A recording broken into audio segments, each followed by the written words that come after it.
하나님 말씀은 사도행전입니다. 사도행전 19장, 사도행전 14장, 사도행전 14장 1절 말씀부터 시작하는데요. 사도행전 14장 1절입니다. 이고니온과 루스드라 전도인데요. 네. 1절, 이고니온에서도 마찬가지로 그들이 유대인의 회당에 들어가 말하니 많은 무리의 유대인들과 헬라인들이 믿었다. 그러나 믿지 않는 유대인들이 이방인들의 마음을 선동하여 형제들에게 반감을 갖게 하였다. 그들이 오랫동안 지내며 주님을 의지하여 담대히 말하니 주께서 그들의 손을 통하여 표적들과 기사들이 일어나게 해주심으로 자신의 은혜의 말씀을 확증해 주셨다. 그 성읍에 군중이 나뉘어 더러는 유대인들과 함께 있고 더러는 사도들과 함께 있었다. 이방인들과 유대인들이 그들의 지도자들과 함께 사도들을 능욕하고 달려들어 돌로 치려고 할 때에 그들이 알고서 루가오니아의 성읍들인 루스드라와 테베와 그 주변으로 피하여 그곳에서도 복음을 전하였다. 그랬습니다. 네. 이고니온과 루스드라 전도인데요. 여기 지금 그 사도들이라고 말하는 분들은 이제 13장 1절에 있는 사람들입니다. 13장 1절 한번 좀 읽어보시겠어요? 안디옥 교회에 선지자들과 교사들이 있었는데 그들은 곧 바나바와 유대루라고 불리는 시몬과 구레네 사람 루기오와 분봉왕 헤롯과 함께 양육되었던 마나엔과 사울이었다. 네. 여기 이름들이 등장하죠. 안디옥 교회 선지자들과 교사들이 있었는데 그들은 누구냐면 바나바죠. 바나바는 귀한 그 믿음의 사람인데 바나바를 위로의 아들이라고 이제 5장에서 말하죠. 바나바는 참 그 귀한 믿음의 사람입니다. 사울보다도 먼저 예수 믿고 교회의 일꾼이 된 사람이죠. 바나바, 니게르라고 불리는 시므온인데 시므온은 이제 흑인이에요. 흑인. 니게르는 니그로입니다. 니그로. 그 흑인을 예전에 니그로라 그랬잖아요. 원래 얼굴이 검은 흑인종입니다. 니게르라고 불리는 시므온, 흑인종이고 흑인입니다. 구레네 사람. 이 구레네 사람도 흑인이라고 봐야 돼요. 구레네 사람. 루기오, 분봉왕 헤롯과 함께 양육되었던 귀족 출신 마나엔, 그리고 사울이 바울이 되어가지고 이방인의 사도로 하나님의 일을 감당하죠. 그래서 이분들이 이제 비시디 안디옥에 가가지고 13장 14절에 나오는 비시디 안디옥에 가서 이제 복음을 전하고 유대인의 회당들에 가서 하나님의 말씀을 가르쳤죠. 그리고 이제 13장 16절부터 바울이 일어나가지고 사람들에게 손짓하면서 말했죠. 바울의 교훈은 성경에 있는 말씀, 역사적인 사실을 들어서 유대인들에게 말해줬습니다. 그 역사적인 사실 있잖아요. 일어난 역사적인 사실들. 성경에는요, 수많은 사건들이 기록되어져 있습니다. 그러니까 전도를 하실 때 또는 설교자, 목사는 다른 예화가 필요 없어요, 사실은. 다른 책에서 본 예화, 또 다 봤는데, 들었는데, 뭐 책을 봤는데, 그런 것보다도 성경에 있는 거 가지고 그 예화를 삼는 게 좋아요. 성경은 성경에 있는 거 가지고 해석을 하라 이거죠. 얼마나 예가 많습니까? 아브라함에 대해서, 이삭에 대해서, 야곱에 대해서, 뭐 아담에 대해서, 노아에 대해서, 믿음의 종 에녹에 대해서, 얼마나 할 말들이 많습니까? 요셉에 대해서, 또 이스라엘 열왕들, 유다 왕들도 뭐 북이스라엘 왕들, 여러 사건들 많이 있잖아요. 야곱의 아들, 12아들이 있었는데, 뭐 12아들, 루벤부터 뭐 막내 베냐민까지, 요셉도 있고, 여러 가지 일들이 많이 있잖아요. 모세, 아론, 이스라엘 전쟁의 역사, 많은 그 역사적인 사실들이 성경에 빼곡하게 기록되어져 있잖아요. 그런 일들을 들어서 사도 바울이 그 비시디아 안디옥에 있는 유대인의 그 회당에 들어가 가지고, 회당이라고 하는 것은 유대인들이 모여서 하나님 말씀을 읽기도 하고 듣기도 하고 서로 교훈을 나누기도 하고 또 교제하는 그런 장소입니다. 유대인들이 있는 곳은 다 회당이 있어요. 지금도 있습니다. 지금도 그 유대인들이 있는 곳에는 회당들이 있어요. 시나고게라고 하는 그 회당인데요. 유대인들이 모이는 곳이죠. 거기서 뭐 결혼식을 치르기도 하고, 요즘에는 뭐 결혼식도 치르고 뭐 그러죠. 예배 장소는 아니에요. 성전은 아니고 그 어떤 모임의 장소예요. 가가지고 사도 바울이 그런 역사적인 사실들을 들어가지고 쭉 하나님의 말씀을 증거하고, 그 역사의 중심에 바로 그리스도 메시아 되시는 예수님이 계시다. 그분이 하나님 말씀대로 이 세상에 사람의 몸으로 동정녀 탄생하시고 또 우리의 죄를 위해서 십자가에 달려서 죽어주심으로 우리가 그 죄 용서함을 받고 이제는 예수 그리스도만 믿기만 하면 하나님의 자녀가 된다. 그건 이제 복음이죠. 복음을 전한 거예요. 그 13장 16절부터 시작해가지고 계속 이제 이어져가지고 지금 14장 이제까지 온 겁니다.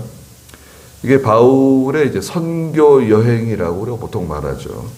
바울의 선교 여행은 1차 선교 여행이 있었고 2차, 3차에 걸쳐서 선교 여행을 다니는데 고난이 많죠. 고난에 대해서는 이제 고린도 후서에서도 이제 말씀하셨는데 엄청나게 많은 고난을 당하셨습니다. 그런 거 보면 참 저희들은 뭐 예수 편하게 믿는 거죠. 또 우리 한국도 사실은 우리 그 먼저 예수 믿던 성도들 있잖아요.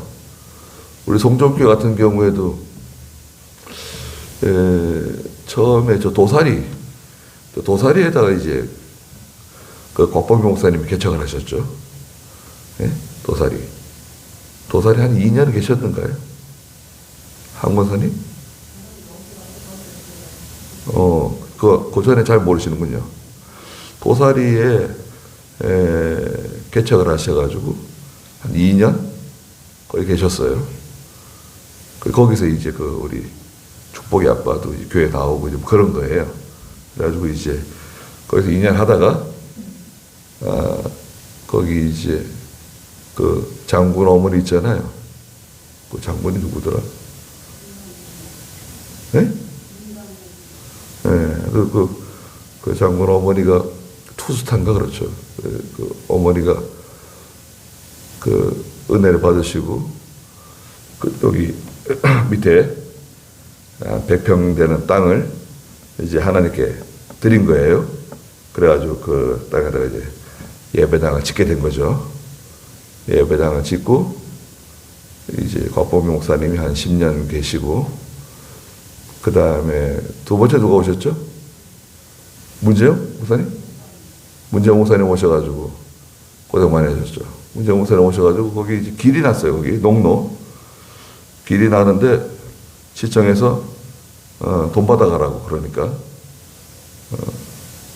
재정도 어렵고 지금 사례금도 못 받고 있는데 돈 받아가라 하나님이 그런 감동을 받으셨을까. 돈 받으셨어요. 돈 받고 나서 보니까 이거 길값이에요. 길값 30평인가 나갔죠. 36평인가 나갔어요. 이 길값 뭐 얼마 쳐줬을까요? 예. 그 농로로 이제 나간 거예요. 우리 땅이 이제 농로로 이제 잡힌 거죠.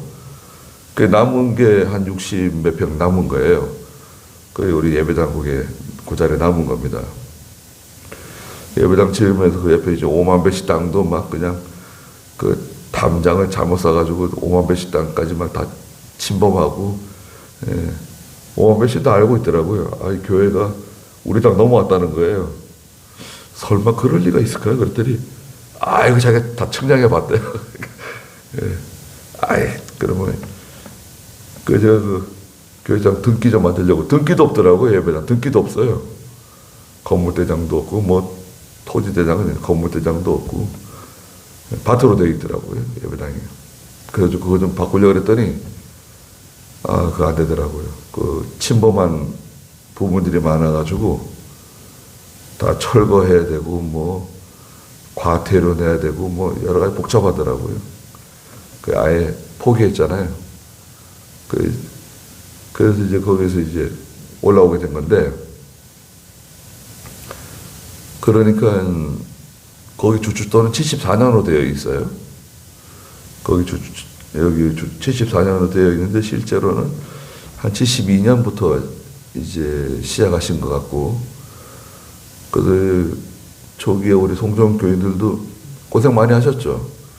저쪽 초부리에서 오시는 분들이, 여기 뭐, 도로도 그때, 이 도로 없었잖아요. 이 큰 도로 없었고, 구도로 있었는데, 구도로 있었는데, 그것도 뭐, 비포장 도로 같은 거 있고, 네. 길이 좁았죠, 그때. 예. 그래가지고, 오는데 막, 수요일 저녁에 막 발이 막 빠지고, 막 물이 튀고, 흙탕물이 튀고, 막, 그러니까, 우리 남집사님하고 쫓아가가지고, 이병희 목사님한테, 우리 초부리에도 교회 세워주세요. 그러는 바람에 이제, 곽범용 목사님이 너무 또 착하셔가지고, 그럼 우리 교회들 중에서, 그때 꽤 나오신 것, 그때 한 6, 70명 된 것 같은데, 얼마 되는지 모르겠어요. 거기서 한 20명 정도? 거의? 그래가지고, 교회 떼어가지고, 초부리교회 세운 거 아니에요? 초부리교회 세워주고. 그때 뭐 고생이 많으셨죠, 다들.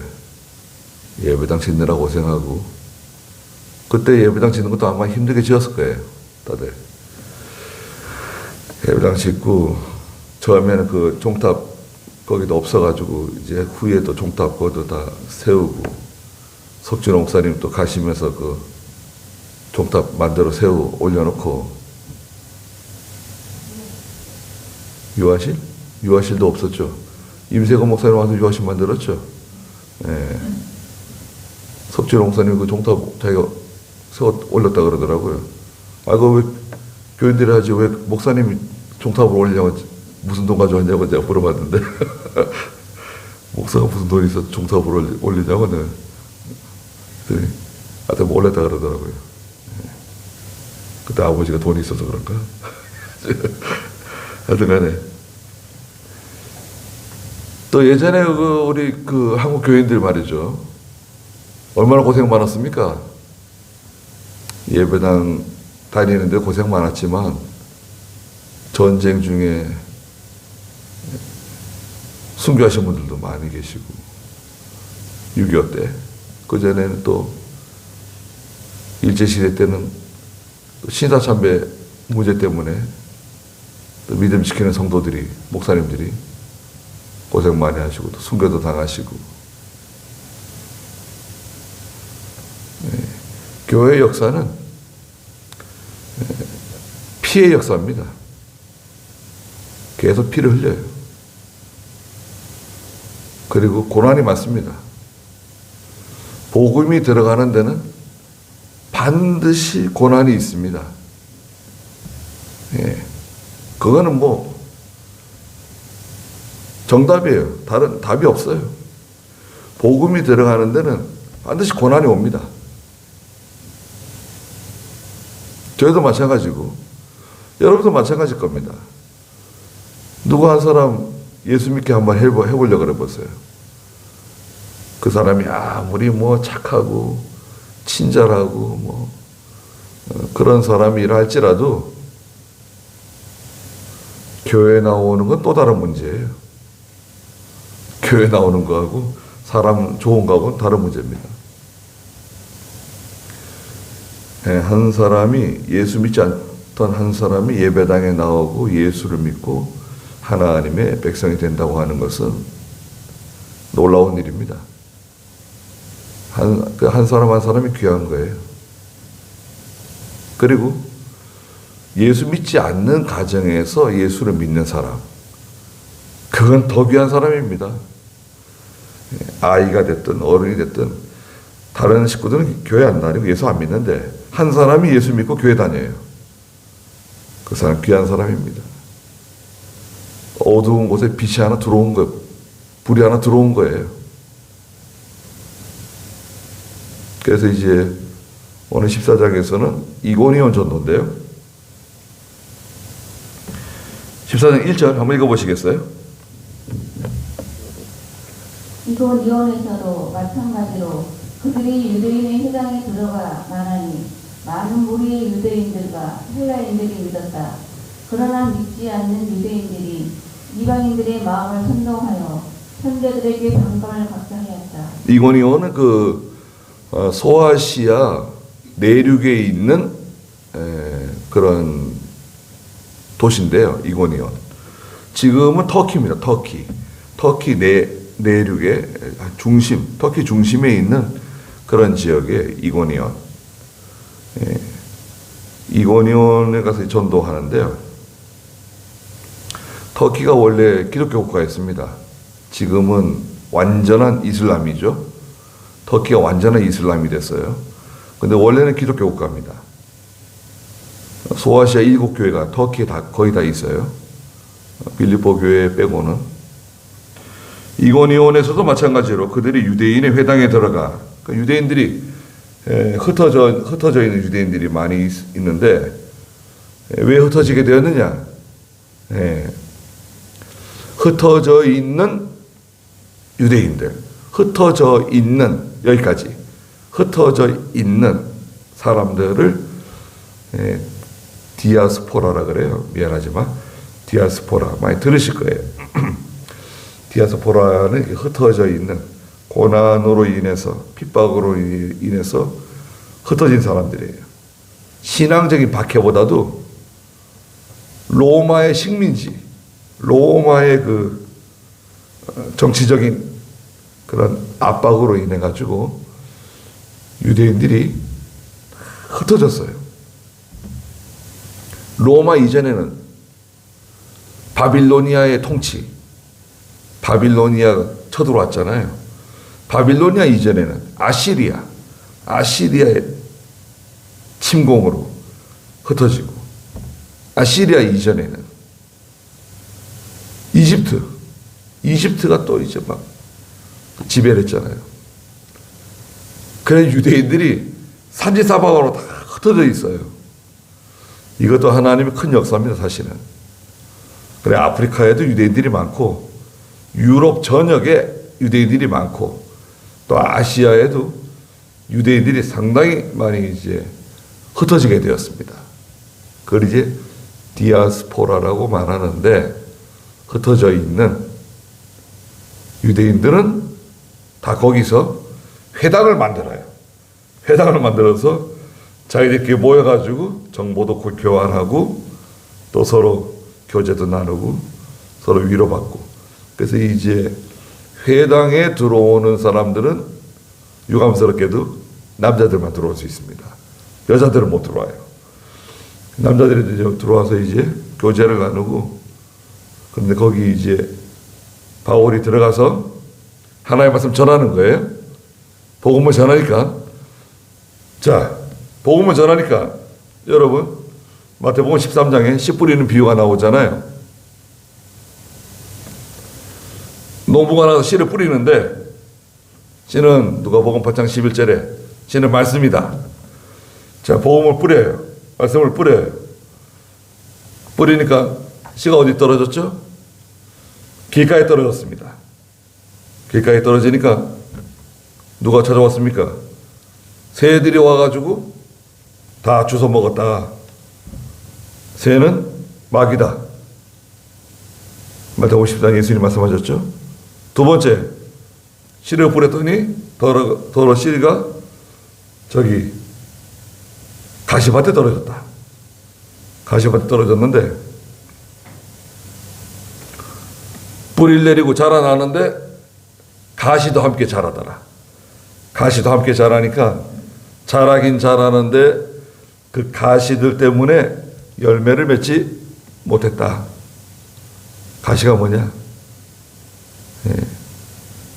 불순종과 거역하는 마음. 그 다음에 더러는 씨가 어디 떨어져? 돌짝밭에 떨어졌다. 돌짝밭에 떨어져가지고 뿌리를 내렸는데 돌들 때문에 뿌리를 깊게 내리지 못해서 열매를 제대로 맺지 못했다. 돌은 뭐냐? 이 거역하는 마음들, 교만한 마음들. 아까 가시덩굴은 세상 염려, 근심, 걱정도 들어있죠. 세상의 근심, 염려 때문에 열매를 맺지 못하고. 그런데 마지막 네 번째, 씨가 어디 떨어졌습니까?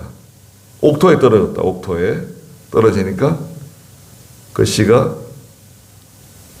100배, 60배, 30배 열매를 맺었다. 자, 복음을 전하면 대부분은 실패할 수 있어요. 길가와 같은 사람을 만날 수도 있고, 가시밭 같은 사람 만날 수도 있고, 열매가 없어요. 돌짝밭 같은 사람도 만날 수 있고, 열매가 없다가 복음을 전하다 보면 옥토를 만날 수가 있어요. 옥토가 있어요. 그 옥토는 어떻게 됩니까? 열매를 얼마나 맺죠?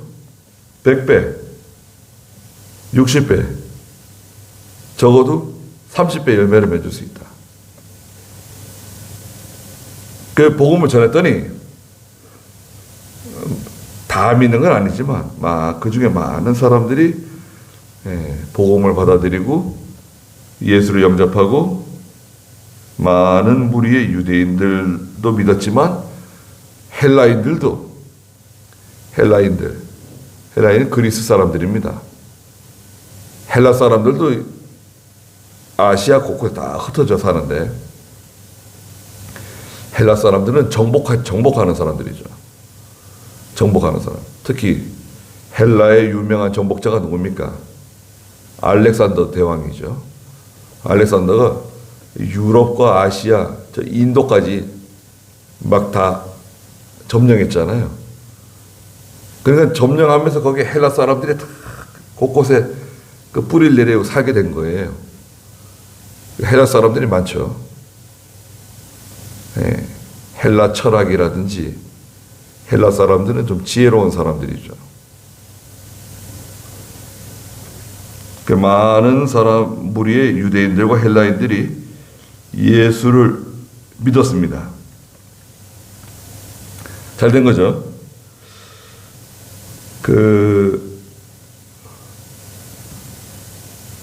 믿는 사람들 중에는 또 영접하는 사람들이 있어요. 자기 집에 영접하는 사람.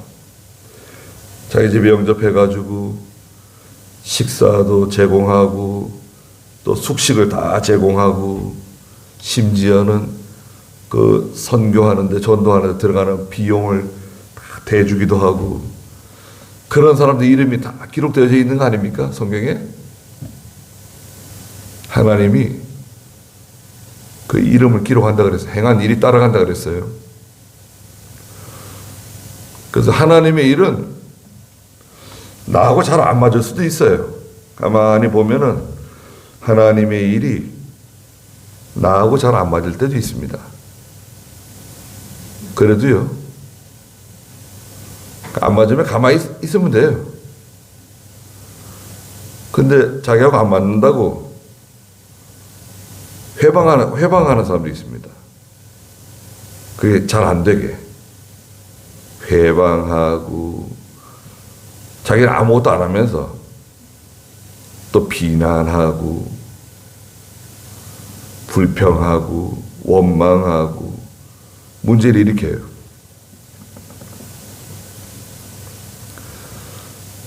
잘 안 하는 사람이 그렇습니다. 어디든지 마찬가지예요. 제가 중고등부, 뭐 청년부 이런 활동도 해봤는데 해보면 일도 안 하는 사람들이 그죠? 중고등부도 그렇고 청년부도 그래요. 아이 때부터 그런 거예요. 자기는 하지도 않으면서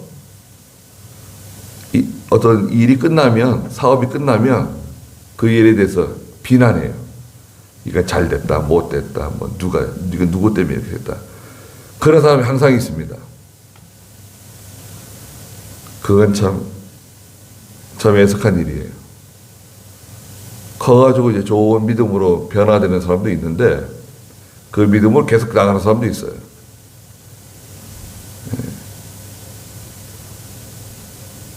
하나님의 일에 도움이 되지를 못할 망정 자기하고 안 맞으면 가만히 있으면 돼. 하나님 어떻게 하시는가 보자. 가만히 있으면 될걸. 괜히 그 나서가지고 결국 하나님이 징계받아요. 가만히 있으면 되는 거예요, 그냥. 총회도 마찬가지입니다. 총회에서 무슨 일 하잖아요. 저건 아닌 것 같은데. 그런 거 있어요. 그럼 처음에 말해요. 그거는 사리에 맞지 않는 것 같다. 그거는 우리가 그렇게 하면 안 될 것 같다. 그 이병기 목사님 살아계셨으면 그거 좋았겠냐, 그거.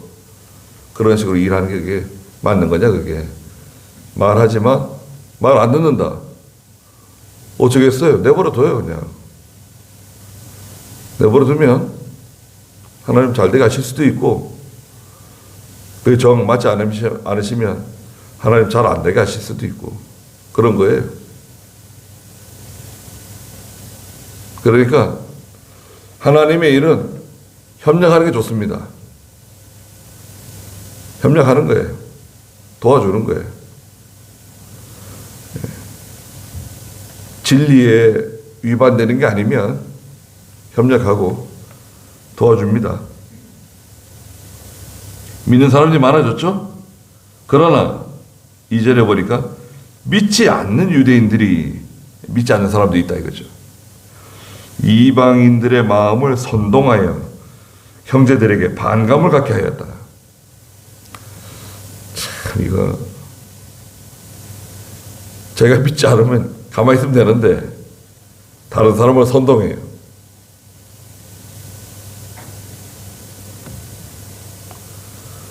여기 제가 사는 여기 이 아파트 있잖아요. 옆에 아파트. 아파트 이제 매달 내는 매달 내는 거 있잖아요. 회비 같은 거 내는 거 있어요. 거기에는 뭐 물값도 들어가고 뭐 청소비 같은 것도 들어갑니다. 근데 안 내는 사람이 있어요. 안 내는 사람도 있대요. 그런데 그 안 내는 사람은 가만히 있으면 되는데 다른 사람들에게 말하는 거예요. 돈 받아가지고 돈 어디다 쓰는지 모르겠다 그러고 의심스럽다. 정체불명이다. 돈 잘 내고 있는 사람도 자꾸 충도 찔러가지고요. 그 사람 돈을 안 내게 만들어요. 왜 그럴까요? 왜 그런 것 같아요? 그 말 듣는 사람도 약한 사람이지만 자기가 돈 안 내고 있잖아요. 그걸 정당화시키는 거예요. 내가 잘못하는 것을 정당화시키는 거예요. 어떻게? 거짓말이죠, 거짓말.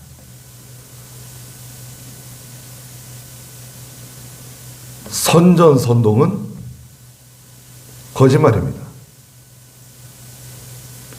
진짜 같은 거짓말. 그게 진짜냐?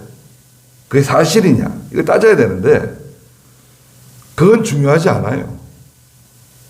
너 왜 내 말 안 믿냐? 이렇게 되는 거예요. 그게 사실이냐? 사실이 아니냐? 그런 거 물어보면 안 돼.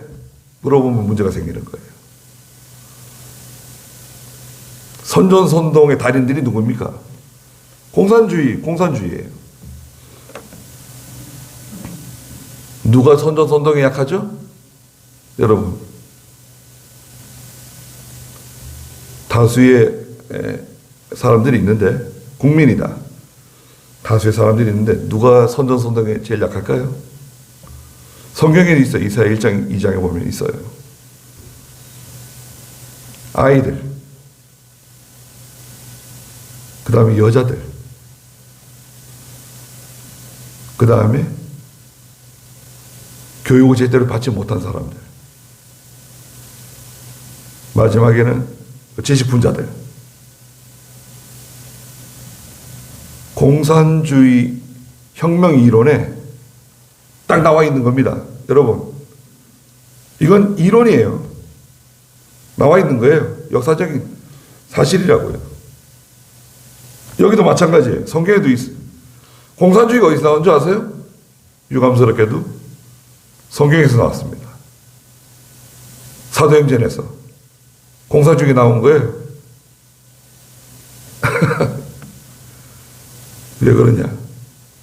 공산주의를 만들어낸, 그 이론을 만들어낸 분들이 마르크스, 레닌, 또 그 공산주의 이론 혁명가들이 다 기독교 집안 사람들입니다.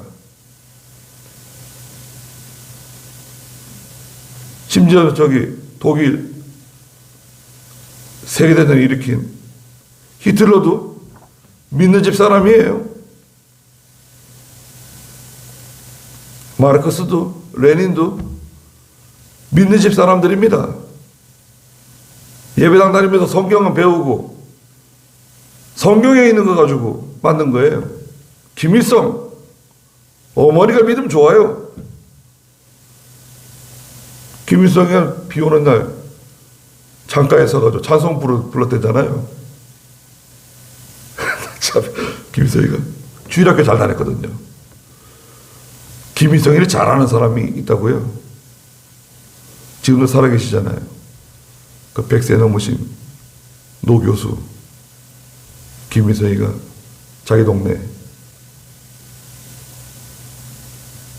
같이 교회 다니고, 김일성이 어머니 믿음이 좋았는데 주일학교도 같이 다니고.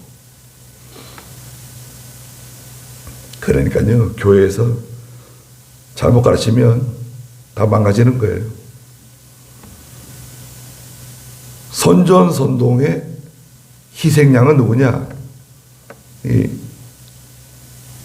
어린 사람들, 다른 사람의 말을 잘 믿는, 왜? 마음이 이 도화지처럼 깨끗하잖아요.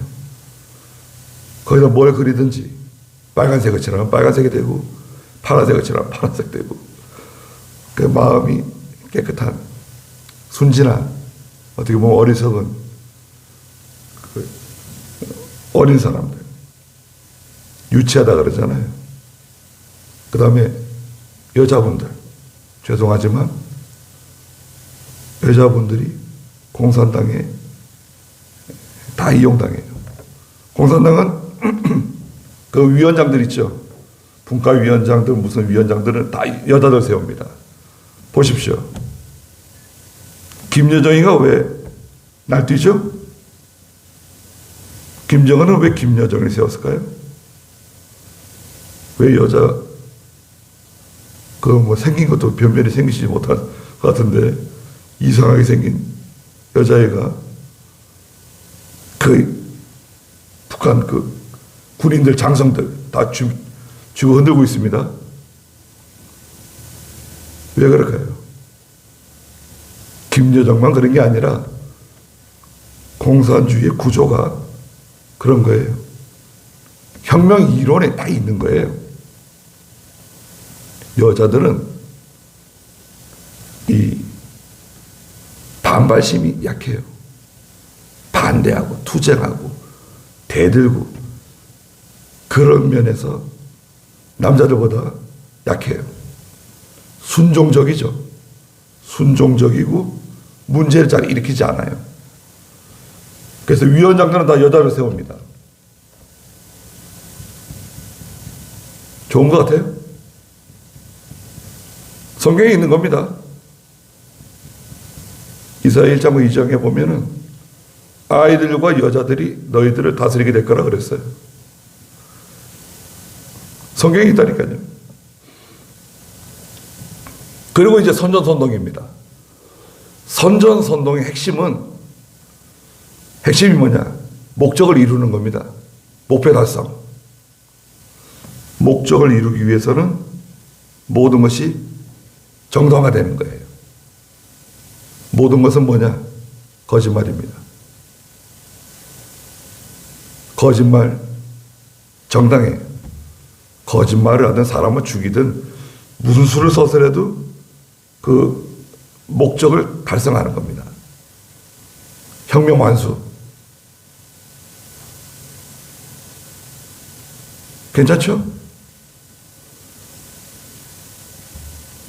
그러나 이제 결과적으로는 소수가 권력을 잡고 다수는 희생되는 겁니다.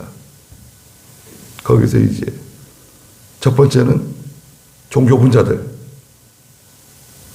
기독교인이든 천주교인이든 불교든 종교 분자들부터 제거하고, 두 번째는 지식 분자들, 초등학교 이상 되는 사람 다 죽이는 거예요. 북한의 계획입니다.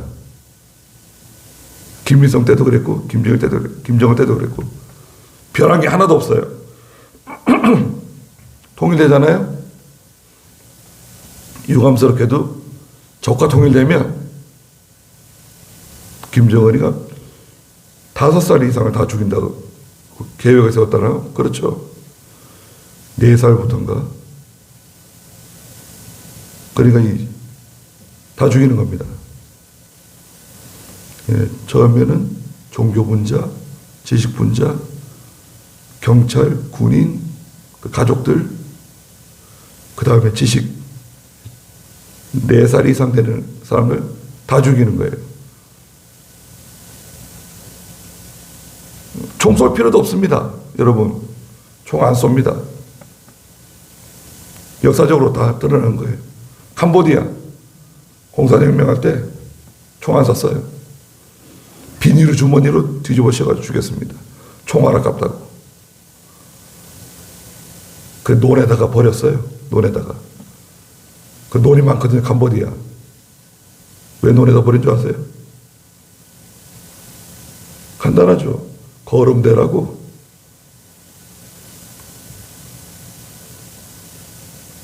수백만 명이 죽었죠. 그 역사를 들여다봐야 됩니다. 교회도 마찬가지입니다. 여기도 사람들의 마음을 선동했다 그랬습니다. 사실이 그렇지 않은데 마치 사실인 것처럼 바울의 선교 운동을 방해하는 겁니다. 선전선동에 넘어가면 안 돼요. 넘어가지 않는 방법이 뭐냐? 분별력이 있어야 된대. 분별력. 성경에서는 분별력을 지혜라 그러죠. 지혜. 지혜는 분별력을 말합니다. 잠언에서는 이 지혜를 영적 통찰력이라 그래요. 영적 통찰력. 지혜가 제일이다. 지혜는 수학 문제 잘 풀고 영어 문제 잘 풀고 그게 지혜가 아니라 지혜는 영적인 통찰력인 영적 분별력이 있어야 된다. 이게 성경에 맞는 거냐? 하나님 말씀이 맞는 거냐? 아무리 뭐 달콤한 말을 하고 아무리 뭐 좋은 말을 할지라도 아닌 건 아닙니다. 이게 잘못된 건데 따라간다. 그러니까 선전선동에 이제 말려드는 거예요. 그 사람은 대책 없어요. 그 사람은 지금도 말려들고 전에도 말려들었고 그 전에도 말려들었고 항상 말려들어요. 왜? 분별력이 없잖아요.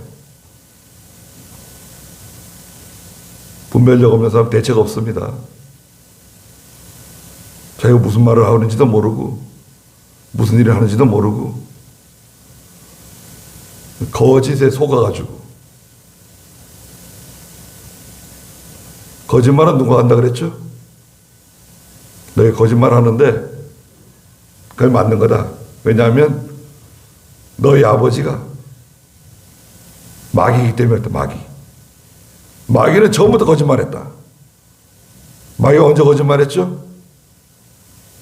에덴 동산에서 거짓말했잖아요. 마귀가 뱀에게 들어가가지고 뱀을 통해가지고 하와에게 접근해서 거짓말했습니다. 뱀이 여러분 보세요.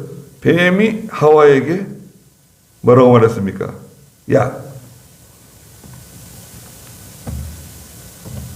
선악과를 따먹어라. 그러면 눈이 밝아진다. 지혜로워진다. 네가 하나님처럼 되는 거야. 하나님이 저거 먹지도 말고 만지도 말라 그랬는데 거기 하와가 넘어갔습니다. 아니 하나님께서 언제 먹지 말라 그랬지 만지도 말라 그런 적이 없거든요. 갖다 붙인 거예요. 하와도 뱀에게 넘어간 거예요. 넘어가니까 뱀이 뭐라 그럽니까? 결코 죽지 않는다. 치고 들어왔어요. 마귀에게 틈을 주면요. 마귀는 딱 엿보고 있다가 조금만 틈이 생기면 치고 들어옵니다. 마귀는 처음부터 거짓말한 자예요. 거짓에 넘어가면 어떻게 됩니까? 거짓에 넘어갔어요. 나중에 알고 보니까 내가 거짓말에 속았어요. 여러분 사기꾼 만나면 어떻게 되죠? 여러분 간단해요. 친구가 사기꾼이에요. 정말 친한 친구예요. 어렸을 때 같이 자랐어요. 학교도 같이 다녔어요. 집안은 서로 너무 잘 알아요. 간이라도 쓸개라도 빼줄 수 있는 사람이에요. 근데 사실은 사기꾼이야. 그럼 어떻게 될까요? 그러면 이제 회복하기 힘든 상처를 받을 수도 있죠. 도장 빌려주고 주민등록증 빌려주고 인감 떼주고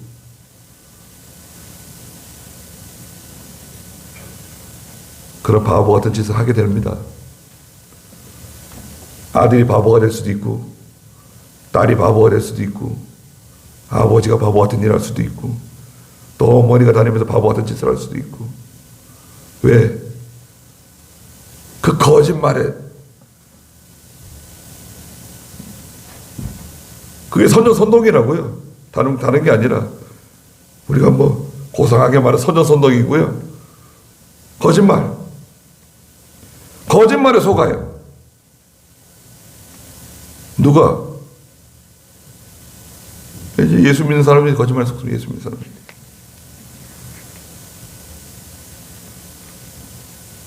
한번 속으면 아무리 말을 해줘도 말을 안 들어요. 이단에 속아보세요. 어떻게 될까요? 그냥 뭐 부모가 쫓아가가지고 막 눈물로 호소해도 안 돌아서요. 그러다 통장을 맡기고 뭐 집을 저당 잡히고 이단에 빠져가지고 이단에서 나올 수 있나요? 나올 수 있죠. 10년 걸리면 10년. 어떤 사람은 20년. 나올 때는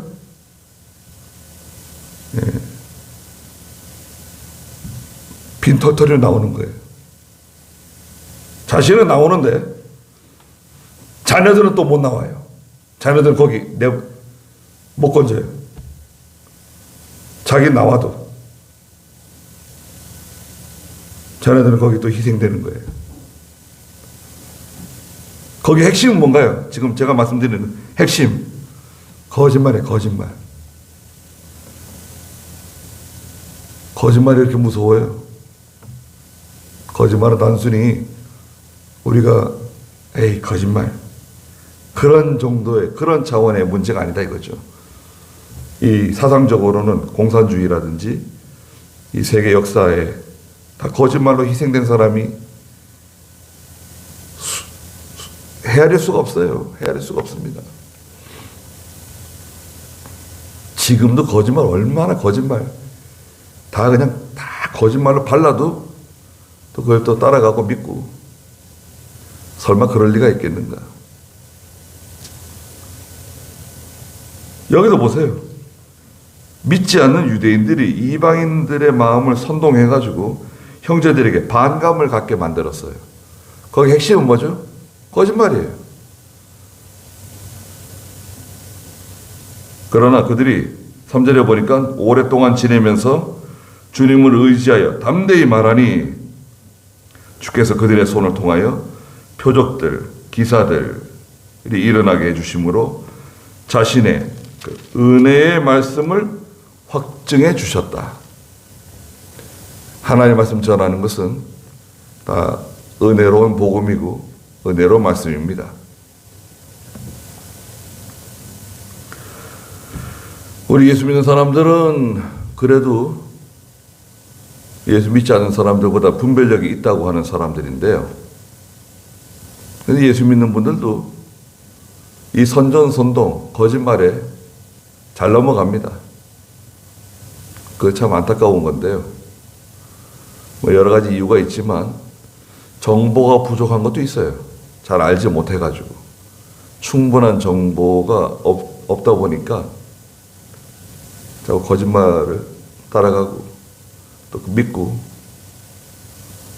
뭐 주식 투자하시는 분들도 거짓말에 한번 말려들면 다 난리죠. 다 난립니다. 수억 날리는 건 아무것도 아니에요. 수억 날리는 건 순식간에 날립니다. 그러니까요, 이게 뭐, 어떻게 보면 뭐 다 사기꾼들인데, 그죠? 다 사기꾼들인데, 그게 속지 않으려면 어떻게 되느냐. 속지 않으려면 어떻게 될까요? 욕심을 버리셔야 됩니다. 욕심이 있으면 속게 돼요. 욕심을 내려놓고 이렇게 느긋한 마음을 갖고 조급한 마음 버리고 느긋하게 생각하면 되는데 당장은 이걸 사야 될 것 같고 말이죠. 홈쇼핑 같은 것도 뭐 저거 당장 사야 될 것 같아요. 그냥 있어야 될 것 같아요. 언제 쓸 건데 언젠가 쓰겠지. 쓸 데도 없는데 지금 사야 될 것 같아. 왜? 귀가 팔랑귀가 돼가지고 그냥 그 선전선동에 넘어가는 거 보면 그래서 장사꾼들이 장사하는지도 모르죠. 그거 당장 필요한 것도 아닌데 그걸 또 사고 그냥 필요한 것도 아닌데 그걸 그냥 기어이 가지려고 그러고 그 정도면 괜찮은데요. 땅이나 막 집이나 건물 같은 거 있잖아요. 뭐 사람 그 사기 힘들어가지고 처분하기 힘든 건데 그냥 좋은 거라고 그냥 발라놓으면은 거기에 싹 말려 들어가가지고 지금 당장 필요한 것도 아니고 거기 살 것도 아니면서 이상한 흉악한 집들 같은 거 사가지고 돈이 묶이는 사람들 많습니다. 등기도 제대로 안 돼 있는 집을 사고 친구 소개로 사고 절대 그럴 리가 없다고. 절대 그럴 리가 없다. 그게 이상한 거예요. 그냥 계속 속고 사는 거예요. 이거 해도 속고 저거 해도 속고. 예수 안 믿는 사람들은 뭐 그렇다 치더라도 예수 믿는 사람이 왜 자꾸 속아요? 예수 믿는 사람이 왜 자꾸 속죠? 왜 분별력이 없을까요? 기도 안 하고 욕심은 많고. 우리가 믿음으로 하는 일도 마찬가지예요. 믿음으로 하는 일도 우리를 방해하고 회방 놓고 그런 선전선동 해가지고 사람들 힘들게 하는 사람들 반드시 있습니다. 왜 저런 사람이 있는지 난 모르겠다. 왜요? 반드시 있는 거예요, 그거는. 그걸 예산에 넣어야 돼요. 이런 일이 있을 것이다. 예산을 놓고 그 일을 하는 겁니다. 간단하지가 않아요. 마귀가 하나님의 일 잘 되게 하고 교회가 잘 되고 예수 믿는 성도가 잘 되는 거 마귀가 좋아할 것 같아요. 무슨 짓을 해서라도 그냥 손해를 보게 하고 힘들게 만들고 방해하는 거죠. 그래서 흔들리지 마시고 기도하면서 담대히 나가다 보면 하나님이 은혜 주시고 해결해 주십니다. 거기까지 하고 기도하겠습니다. 거룩하신 하나님, 바울이 이고니온에 가서 회당에서 하나님의 말씀을 전하는데 많은 사람들이 바울이 전하는 하나님의 말씀을 듣고 은혜를 받고 예수를 믿고 바울을 영접했으나 또 반대로 그 말을 부인하고 여러 사람들을 충동하고 거짓으로 선전선동해서 바울을 대적하고 방해하고 심지어는 돌로 쳐서 바울을 거의 죽을 지경에까지 만드는 그런 흉악한 일들이 벌어졌습니다.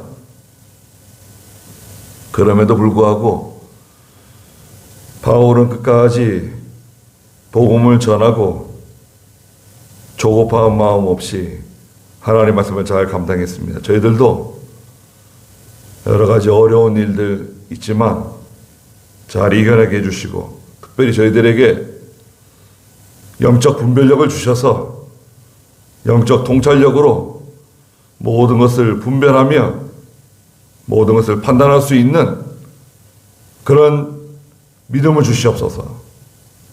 돌아가는 길도 함께 해주시고 항상 은혜 가운데 저희들을 지켜주시옵소서. 예수님의 이름으로 기도드리옵나이다. 아멘. 다시 주기도문 드리겠습니다. 하늘에 계신 우리 아버지여, 이름이 거룩히 여김을 받으시오며 나라의 임하옵시며 뜻이 하늘에서 이룬 것 같이 땅에서도 이루어지이다. 오늘날 우리에게 일용할 양식을 주옵시고 우리가 우리에게 죄전자를 사하여 준 것 같이 우리의 죄를 사하여 주옵시고 우리를 시험에 들게 하지 마옵시고 다만 악에서 구하옵소서. 대개 나라와 권세와 영광이 아버지께 영원히 있사옵나이다. 아멘.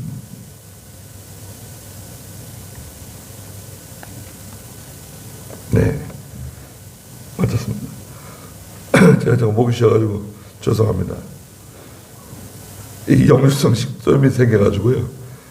약을 부지런히 빼놓지 말고 먹어야 되는데 좀 빼놓고 이러니까 자꾸 쉬네요. 네, 안녕히 돌아가십시오.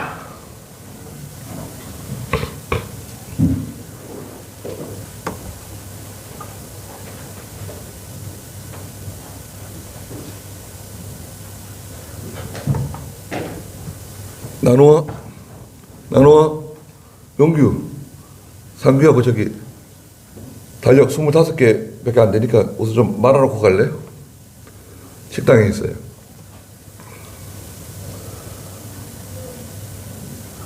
우리 저 황 집사님 저기 떡 좀 드리죠.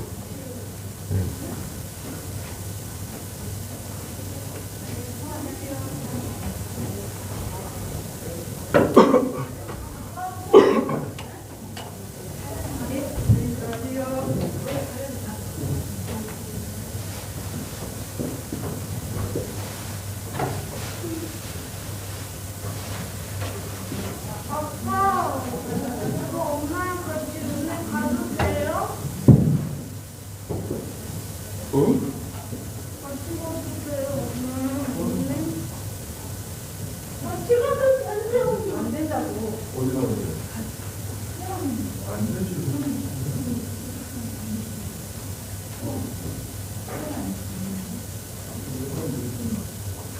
아빠는 같이 가세요.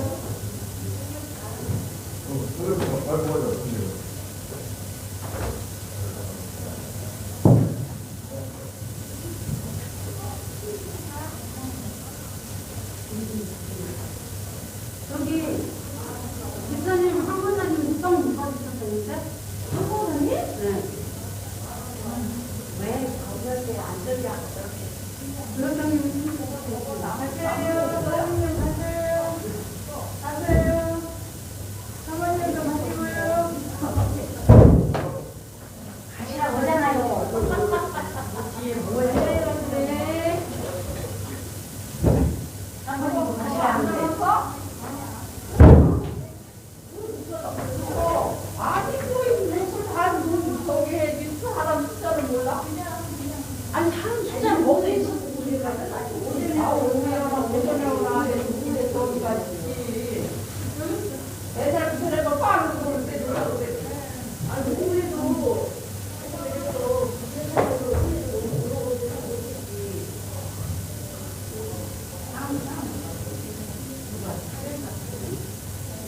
그 말은